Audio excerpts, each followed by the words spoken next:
This video has been prepared as a supplement to your owner's manual. During the presentation, we'll make several references to pages in the manual and ask that you stop the cassette and review specific information. For that reason, we urge you to have your owner's manual with you as you watch this video.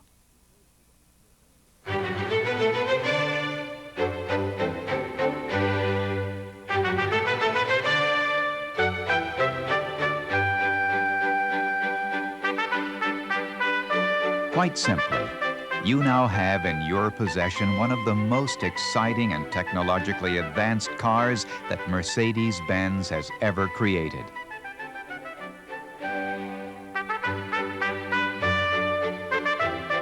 Were you to visit our Bremen assembly plant, you'd discover that your SL was built by teams of specially selected and carefully trained craftsmen whose commitment to quality and attention to detail is their primary responsibility. Here you would see advanced robotics performing the major welding functions. But chances are, you'd even be more impressed by the amount of handwork that has gone into building your SL.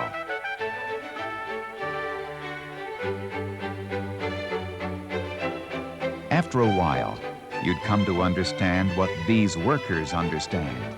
This is no ordinary automobile, and for that reason, it deserves to be built as though each were a limited edition of automotive art. From start to finish, Mercedes-Benz has gone to great lengths to help ensure that you enjoy a satisfying and rewarding automotive experience. Which brings us to the purpose of this video. What you're about to see is a supplement to your owner's manual. We urge you to take the time to read the entire manual, as it's our conviction that the more you know about your SL, the greater your driving enjoyment and safety.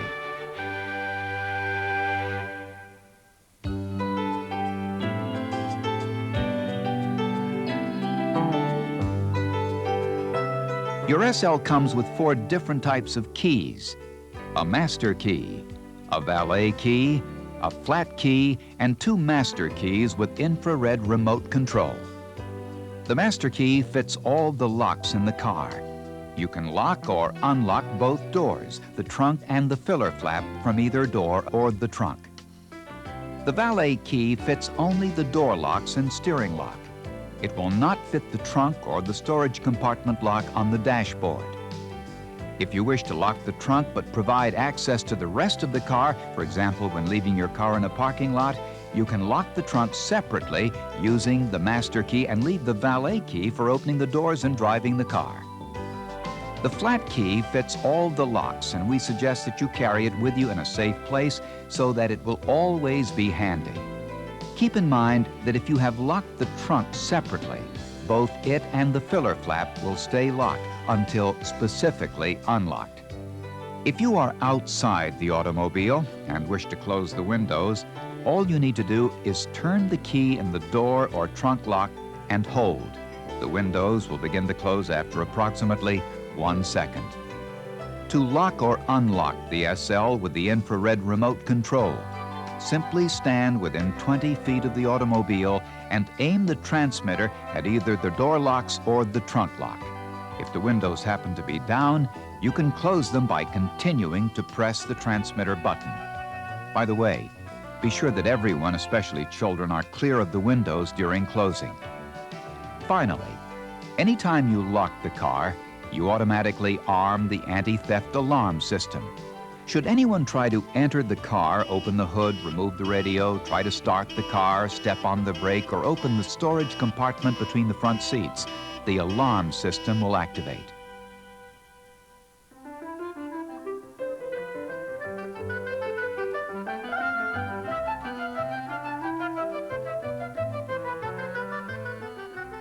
On the inside of each door, you'll find the seat adjustment switches. With the door open, even when the key is not in the steering lock, you can use these switches to move your seat for easier entry. A more convenient way to adjust your seat is to program your personal seating position into the memory. Seated inside the car, turn the ignition key to position 1 or 2. By touching the switches on the door, you can move your seat backward or forward, up and down, and adjust both the angle of the backrest and the height of the headrest. Once you're comfortable, you can adjust the steering wheel forward or back, up or down by using this switch. Here on the console, you'll find the switch for adjusting your mirrors. To set the left side rear view mirror, simply rotate the switch to the left and move it back and forth or side to side. Next, turn the switch forward. This gives you control over the rear view mirror. By turning the switch to the right, you have control over the right side rear view mirror. Please keep in mind that objects in the mirror are closer than they appear. Once you have your seat, steering wheel, and mirror set to your personal preference, you can program their positions into memory. To do that, simply press the memory button once and release it. Then, within 3 seconds, push position button number 1. 2 additional sets of positions may be stored into memory by using position buttons 2 and 3. Another comfort feature is the movable center armrest. By pressing the release button, you can slide it forward or back. For your convenience, you have seat heaters, which can be switched on with the key in the steering lock and turned to position 1 or 2. For normal heating operation, press the upper half of the switch. For rapid heating, press the lower half of the switch. After approximately 5 minutes in the rapid heating mode, the heater automatically switches to normal operation. To turn off the heater, press the upper half of the switch if one indicator lamp is on, or the bottom if 2 lamps are on. Now that you're comfortable and ready to drive, be sure to buckle your seat belts. For the best protection, the lap belt should be as low as possible on your hips and never across the abdomen. The shoulder belt has been designed to adjust according to the position of the headrest. By the way, never wear the shoulder belt under your arm, against your neck, or off your shoulder, as any of these incorrect positions will cause injury in a crash. Finally, be sure that the backrests of both your seats are locked in place. If either one is not locked, the seat belt warning lamp will stay lit until the backrest is properly locked. For your additional safety, the seat belts are equipped with emergency tensioning retractors, which in case of a major frontal impact will instantly tighten to fit more snugly against the body, restricting forward movement as much as possible. In addition, you also have driver and passenger side airbags, which, as demonstrated here in super slow motion, will deploy in the event of a major frontal impact to help cushion the forward movement of the occupants. Finally, the knee bolsters, here, help protect the knees by cushioning the forward impact. Please keep in mind that the airbags, the emergency tensioning retractors, and knee bolsters are only supplements to your seat belts, and that the airbags and ETRs will deploy only in frontal impacts. At this point, we'd like to ask you to pause the cassette and take a moment to read the information in your owner's manual on pages 39 through 47. It will not only give you a greater appreciation of the safety features designed into your automobile, but will provide you with instruction on the correct method of securing infants and small children in the passenger seat.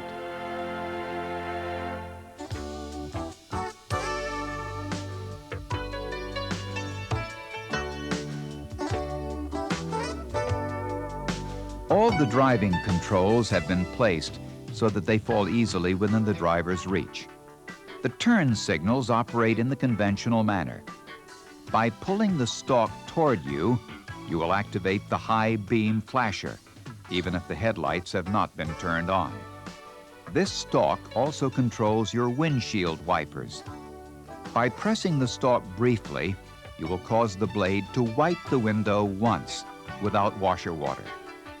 By pressing it past the resistance point, you will activate the wiper, washer, and if the headlights are on, you'll also activate the headlight washers.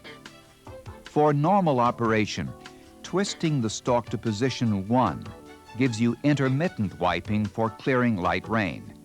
Position 2 is for normal speed, and 3 for fast wiper speed.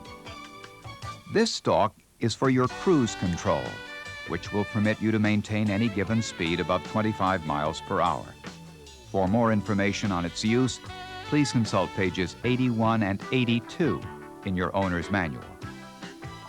To turn on the parking headlights, turn this switch 1 position to the right. To turn on the headlights, the switch must be moved 2 positions to the right. To activate the front fog lamps, simply pull the switch toward you 1 stop. This will only operate if the parking or headlights are on. To activate the rear fog lamp, pull the switch out to the 2nd stop.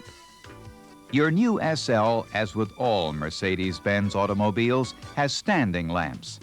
When the vehicle is parked on the street, the right or left side standing lamps can be turned on to make your automobile more visible to passing cars and cyclists. To illuminate the right side standing lamps, turn the knob to the left 1 stop. To turn on the left side, turn the knob 2 stops to the left. Finally, your emergency safety flashers are located here on the console.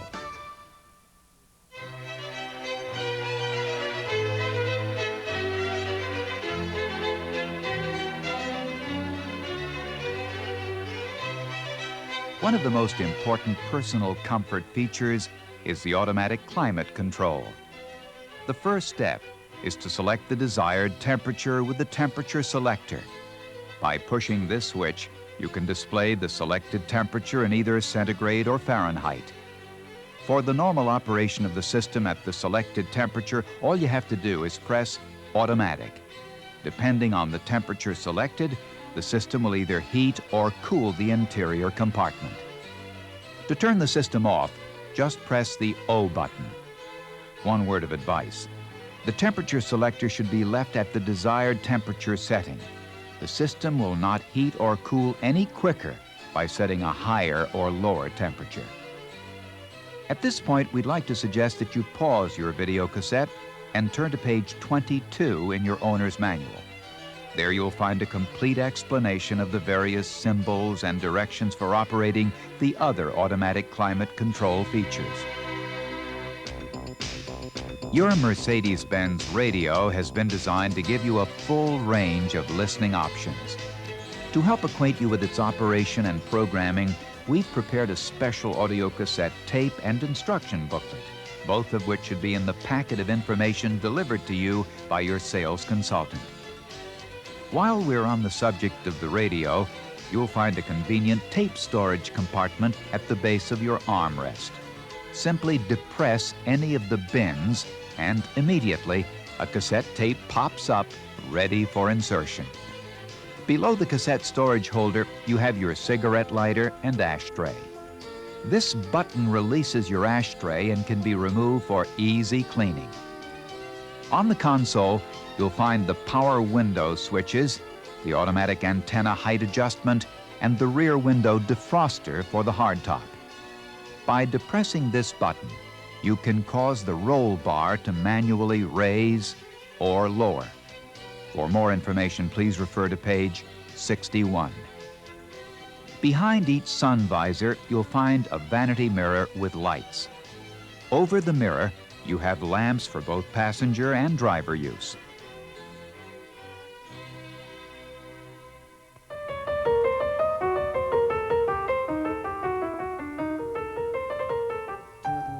The instrument cluster has been designed to provide you with important driving information at a glance.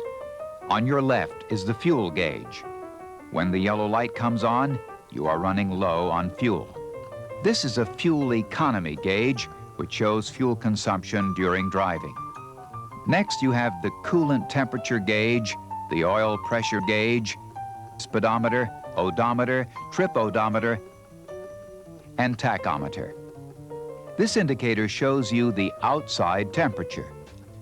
You can vary the intensity of the instrument lamps by turning this knob to the left or right. When you push it all the way in, you reset the trip odometer. To reset your electric clock, just pull on this knob slightly and rotate to move the hands. Below the instrument cluster, you have a series of warning lights designed to call your attention immediately to a problem. Please pause your cassette and take a moment to review these warning lights in your owner's manual. You'll find the explanation on page 13. Here are a couple of starting tips. If you have an automatic transmission, be sure the gear shift lever is in the P position and your foot is on the brake pedal. If the engine is cold, turn the key to start the engine, but do not depress the accelerator. If the engine is hot, turn the key but do not press the accelerator. If the engine has not fired after approximately 4 seconds, depress the accelerator and continue cranking until the engine is running. To release the parking brake, simply pull this handle. To re-engage, press down on the foot pedal. Finally, remember that before you can move the selector lever out of the P position, you must firmly depress the brake pedal. While most of us feel confident that we understand the selector lever positions, the 500 SL does have one gear that may not be familiar to you. It's labeled B. In this position, the engine's braking effect is utilized by shifting into first gear. Use this position when descending very steep or lengthy downgrades at speeds of 20 miles per hour or less. For more information on your transmission, take a moment to read the information in your owner's manual on pages 77 through 80.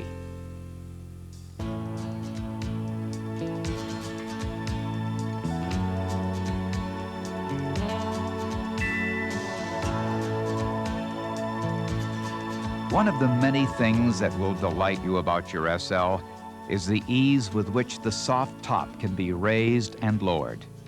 Before we demonstrate, there are several precautions to keep in mind when raising or lowering the soft top. First, you'll need at least 6.5 feet of floor-to-ceiling clearance, and the car must be stopped. If the top is wet or frozen, let it dry or thaw before lowering it into the storage compartment. Third, the soft top should not be lowered or raised in temperatures below 5 degrees Fahrenheit. Finally, be sure to keep fingers and hands clear of the top while it's opening or closing. To lower the soft top, all you have to do is engage the parking brake for safety purposes, and then turn the key in the steering lock to position 2. Now, simply push back on the soft top switch and hold. As you can see, the side windows lower, the roll bar lowers, and the soft top folds neatly into the storage compartment.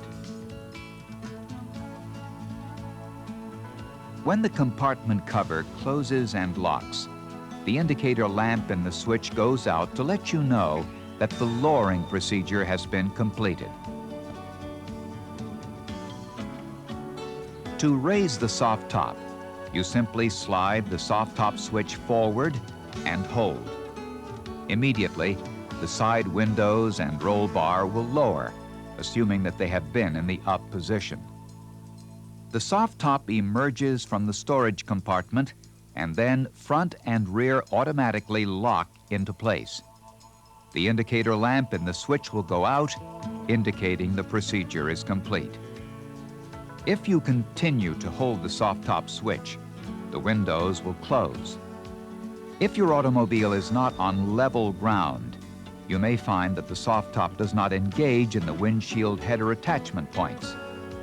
If this should occur, release the soft top switch and simply reach into the grip here and pull down gently while guiding the pins into their respective locks. If as you start to drive, you see the switch begin to flash and hear this sound, the top is not fully seated in the compartment. Stop the car and move the switch forward for a moment and then backward and hold until the indicator lamp stops blinking. This will give the top the opportunity to reseat itself in the storage compartment. While the removal or attachment of the hardtop has been made very simple, it does require two persons. To remove the top, engage the parking brake and open the windows. Open the driver's side door and disconnect the plug for the rear window defroster. Turn the key in the steering lock to position 2. The engine should not be running. Within 10 seconds of turning the key, slide the soft top switch backward and hold. The unlocking procedure begins after 2 seconds. For safety reasons, remove the key from the steering lock and, if necessary, turn the radio off to lower the antenna. Then, with one other person, lift the hardtop vertically from its attachment points and carefully walk it to the rear. Before attaching the hardtop, remove the key from the steering lock, set the parking brake, lower the roll bar if it happens to be up, open the windows, and turn the radio off if necessary to lower the antenna. From the rear of the vehicle, lift the hardtop carefully over the trunk and guide the rear pins into their rear attachment points. Then lower the roof onto the windshield header and guide the mounting pins into their holes. Next, turn the key in the steering lock to position 2. The indicator lamp in the soft top switch will light up. When all hands are clear of the top, slide the soft top switch forward and the hardtop should lock. Once the roof is locked in place, the indicator light will go out. Finally, open the driver's side door and reconnect the rear window defroster and secure the cover. Naturally, whenever you're dealing with the hard and soft tops, be extra careful to keep all fingers and hands clear of those points where the top meets the body. One final note. If for some reason your vehicle suffers a power malfunction, both these procedures can be performed manually. Please refer to pages 117 through 121 in your manual for specific instructions.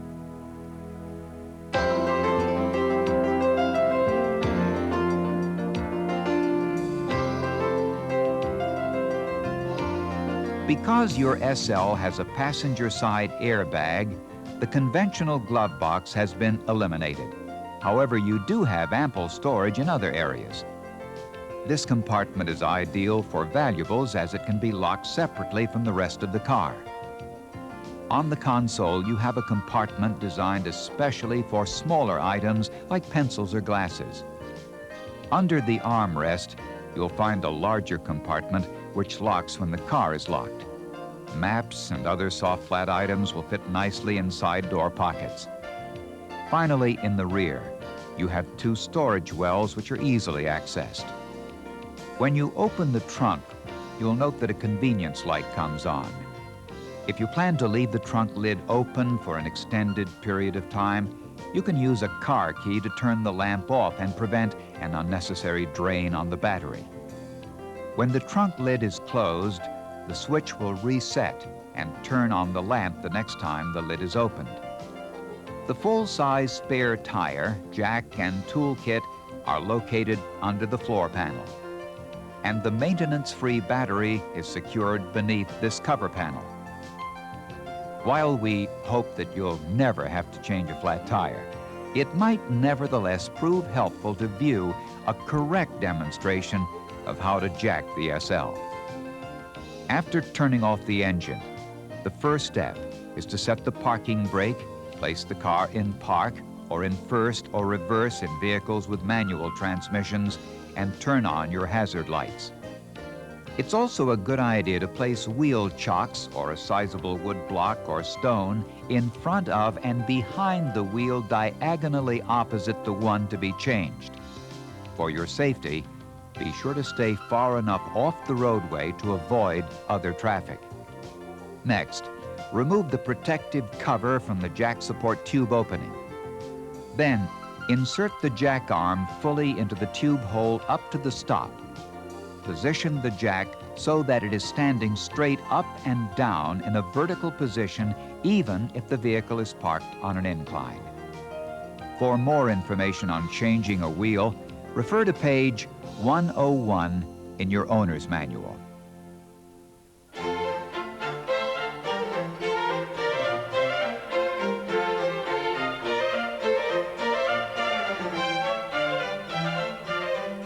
To release the hood, be sure that the engine is turned off and that the parking brake has been set. Then pull the hood release lever located on the lower left panel under the instrument panel. To open the hood, pull the handle inside the star. Once you feel the hood come to rest in its first position, you can let go. Obviously, the engine compartment in the 300 SL is going to have a different layout. Your owner's manual will show you where to find the oil dipstick, coolant level, and transmission fluid sticks. In both engines, you'll find the main fuse box located here. On the inside cover is a list of the fuses and their function. For your convenience, we've included a full range of spare fuses.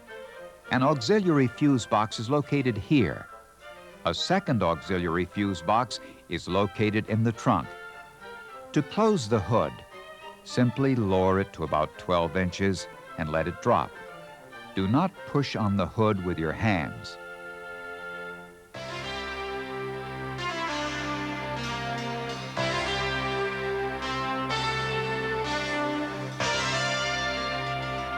The creators of your new SL have gone to great lengths to build quality, durability, and dependability into your automobile. But even with all their efforts and quality checks, it's up to you to be sure that your automobile receives proper care and maintenance. Here are some important tips to keep in mind. First, always use premium unleaded fuel. Please see pages 136 and 137 for more information on fuel, oil, and coolants. Check the air pressure in your tires from time to time. You'll find the correct pressure on a chart affixed to the inside of your fuel filler cap. Remember, your tires play a major role in optimizing the handling and overall driving performance of your automobile. Finally, be sure to bring your automobile back to your authorized Mercedes-Benz dealer for the normal routine maintenance suggested in your owner's manual on page 20. A strict adherence to the schedule is one of the best ways to protect your investment. Of all the things you can learn about your new SL, none is more important than how to operate it safely. Your owner's manual has numerous safety tips which deserve your attention, and for that reason, we urge you to take the time to read it thoroughly. What follows is a safety checklist of some of the more important precautions and safety practices. 1. Always drive with your seat belts properly fastened. The lap belt should be as low as possible on the hips and never over the abdomen. The shoulder strap should be over the shoulder and at a comfortable height. Check to make sure that the seat backrest is in the fully locked position. 2. Your SL is a 2-passenger vehicle. Never permit anyone to ride in the storage area or any other area that does not have seat belts. 3. Be sure that infants and small children are fastened into Department of Transportation approved infant-child restraints. Use these only in the right front seat. When securing the seat, be sure that the seat is in the full rear position. 4. Keep fingers and hands clear of the tops, the roll bar, and windows during automatic operation. 5. Whenever performing any activity on the outside of the car, be sure to turn off the engine and engage the parking brake before you or a passenger leaves the vehicle. 6. Always be sure that the warning lights on the instrument panel go out after starting the car. If any should remain on, immediately consult your owner's manual on page 13 for instructions on what to do. Hopefully, you found this overview and supplement to your owner's manual of help in adding to your understanding and appreciation of your new car. You'll find all the items we've discussed in your owner's manual, along with more detail and information on subjects that we did not have time to cover. Of course, if you have questions, please call your sales consultant. He or she will be most happy to answer any questions you might have. Finally, please know that Mercedes-Benz of North America is proud to count you among a very exclusive group of customers. We look forward to being of continued service and support.